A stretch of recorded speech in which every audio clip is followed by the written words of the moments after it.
Sport mode engaged. Sport mode engaged. I gotta put him in sport mode. Oh!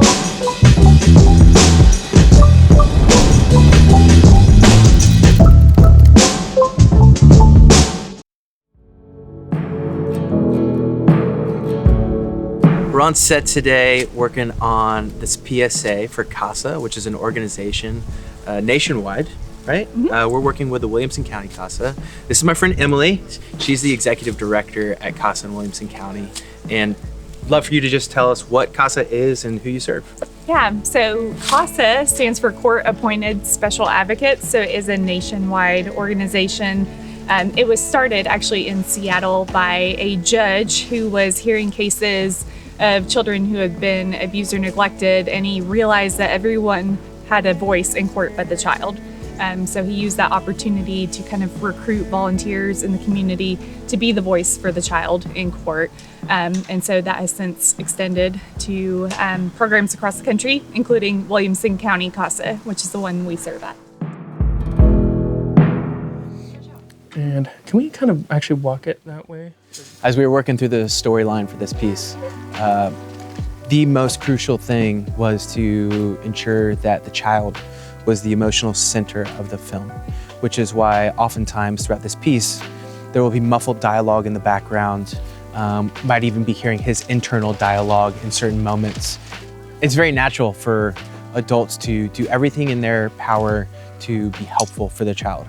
But at the end of the day, nobody knows what it's like in that moment except for the child, which is what we want to make sure we keep as the focus of the entire piece.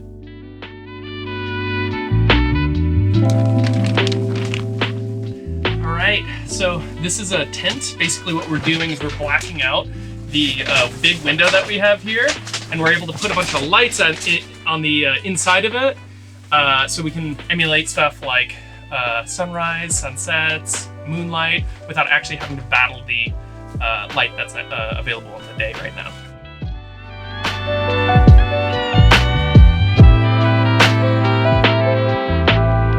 Find yourself there Right, a little bit more. Like you're trying to be comforting to him, but also not trying to push him into anything. So it's you're kind of you're in a little bit more tug of war emotionally, not knowing how to act because you're wanting to be as best you can. All right, let's just grab that.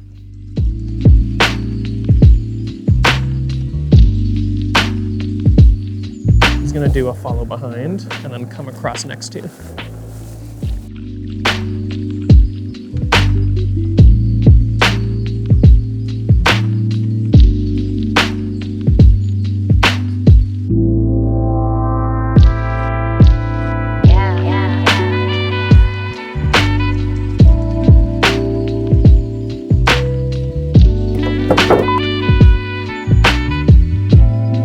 The next shot is going to be the DCS worker taking King to meet his foster parents for the first time.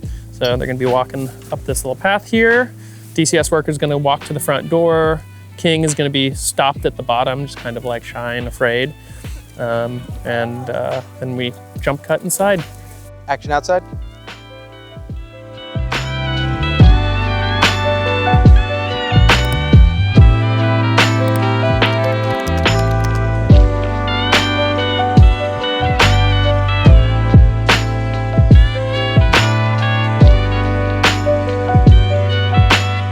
So we'll already be on the landing and you'll just be directing her out as we're moving in.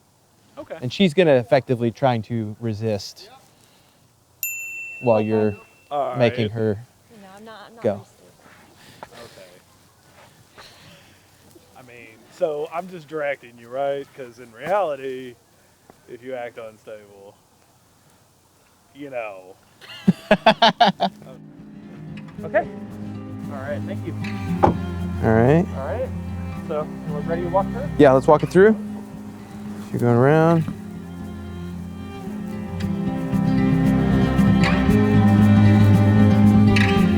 You're gonna be able to do that quicker?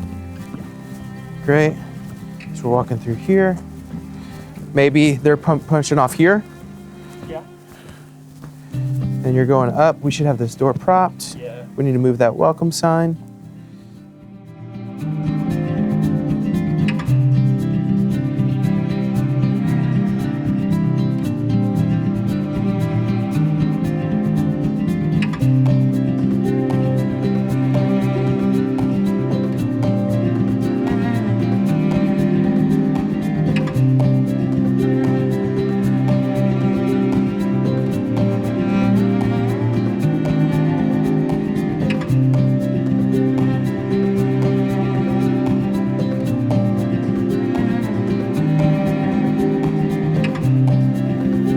thematically, because the piece has a bit more intensity and somber reality to it, it's really important on set when we're in these moments that we create space for that experience to happen and to feel true.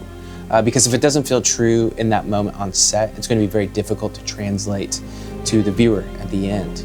So as a director, something that I think a lot about is the space in which we do something, how people are acting in that moment, what the entire vibe is like, because we want to make sure that our talent is in a headspace that's safe to be whatever they need to be in that moment.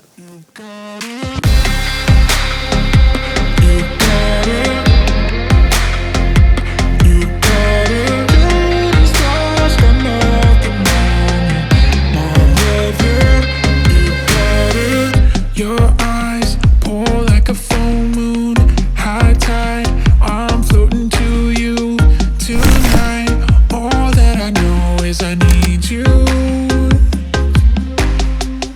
Where you